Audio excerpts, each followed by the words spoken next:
हम अयोध्या नगरी में हैं। राम जी पे बहुत कुछ लिखा गया, बहुत कुछ पढ़ा गया है और बहुत सा हर प्रसंग कोई ऐसा प्रसंग है, ऐसा नहीं है जो कि अछूता हो, मतलब छुआ ना गया हो। सबने सब पे कहा, लेकिन मैंने भी अपना एक विचार रखने का प्रयास किया। ऐसा कहा जाता है रामायण में कि सीता जी का निर्वासन हुआ। अब ये कितना सत्य है कितना असत्य है, अब ये आप विद्वान जानते होंगे। मैंने एक भाव लिया है, सीता जी का जब निर्वासन होता है तो सीता जी के क्या मन में विचार आए हैं, वो पंक्तियाँ मैं रखता हूँ, सुनिएगा। कि कौन सुनता है विपत्ति में किसी की प्रार्थनाएं, कौन सुनता है विपत्ति में किसी की प्रार्थनाएं, कौन सुनता है विपत्ति में किसी की प्रार्थनाएं। अब नहीं करना किसी से नाथ मुझको याचनाएं, अब नहीं करना किसी से नाथ मुझको याचनाएं, अब नहीं करना किसी से। उस समय सीता जी के मन में क्या चल रहा है कि जब हुए थे 7 फेरे नेह अर्पित कर दिया था, जो हमारे पास था सब कुछ समर्पित कर दिया था, जो हमारे पास था सब कुछ समर्पित कर दिया था। और आपकी सहभागिनी हूँ कंटकों से ना डरूंगी, आपकी सहभागिनी हूँ कंटकों से ना डरूंगी। और हर परिस्थिति आपके आदेश का पालन करूंगी, हर परिस्थिति आपके आदेश का पालन करूंगी। और धन्य है वो लोग जो भी, धन्य है वो लोग जो भी आपकी पग धूलि पाए। अब नहीं करना किसी से नाथ मुझको याचनाएं, अब नहीं करना किसी से नाथ मुझको याचनाएं। सीता जी कहती हैं कि धर्म रक्षा हेतु राजन आपने चिंतन किया है। राजा इसीलिए कहते हैं रामराज क्यों, रामराज की आवश्यकता क्यों पड़ी कि राजा ने अपनी पत्नी को भी त्याग दिया जनता के लिए, समाज के लिए, लोगों की भलाई के लिए। तब पंक्तियां सीता जी के क्या विचार हैं कि धर्म रक्षा हेतु राजन आपने चिंतन किया है, और फैसला लेकर ये निज कर्तव्य का पालन किया है, फैसला लेकर ये निज कर्तव्य का पालन किया है। और आपके कुल को कलंकित नाथ मैं होने न दूंगी, आपके कुल को कलंकित नाथ मैं होने न दूंगी।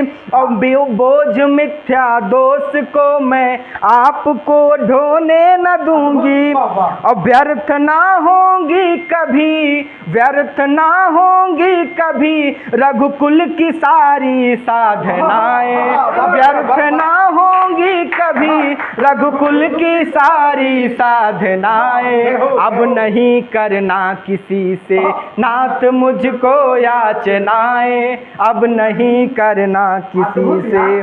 वहीं पड़ोस में खड़ा कोई एक जो है, जो सीता जी का मतलब सपोर्ट कर रहा है, वो क्या कहता है कि वो स्वयं भगवान होकर भी कलंकित मानते हैं।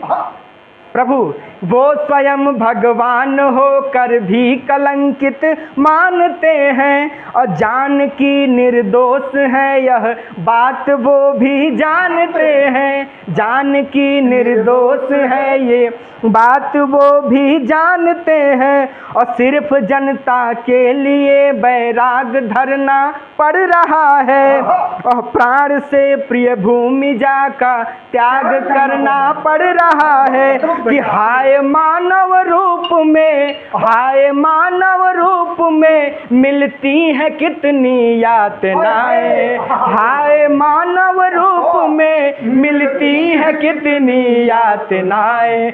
अब नहीं करना किसी से नाथ मुझको याचनाएं, अब नहीं करना किसी से नाथ मुझको याचनाएं।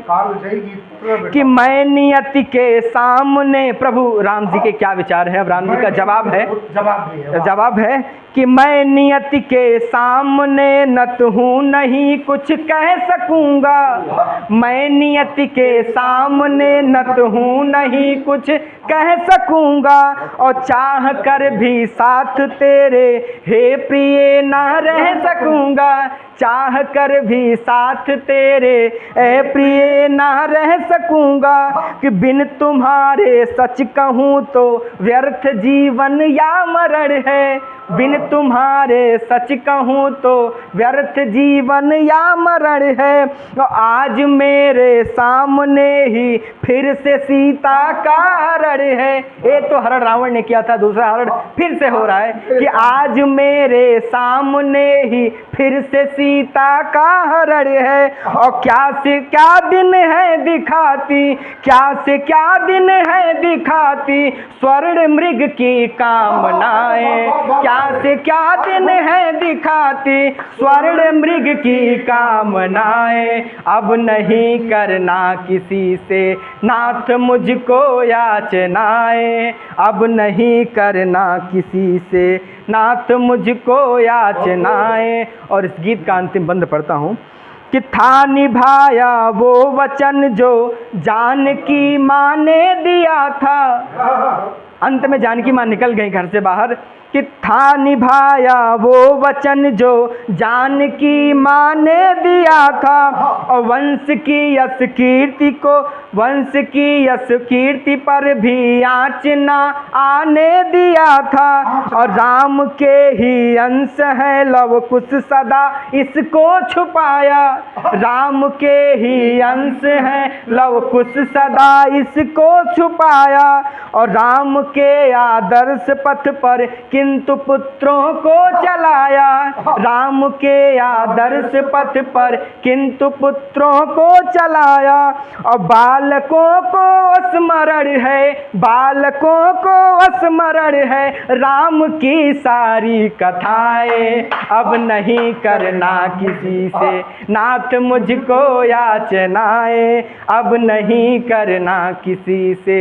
और कौन सुनता है विपत्ति में किसी की प्रार्थनाएं। अब नहीं करना किसी से नाथ मुझको याचनाएं। अब नहीं करना किसी।